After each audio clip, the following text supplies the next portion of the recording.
देवघर से जल ढारे आई बजाई बदे कुंड बजरिया में। देवघर से जल ढारे आई बजाई बदे कुंड बजरिया में। हा जाई बदे कुंड बजरिया में।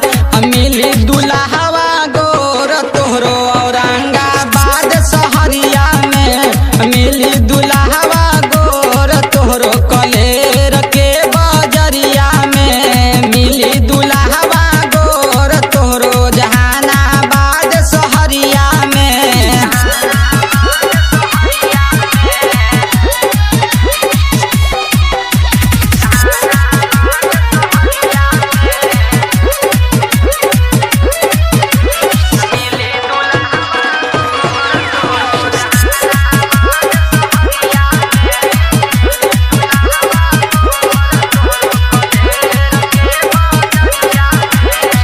गायक रोहित मानिस मंटू गैलन देवघर नगरिया में।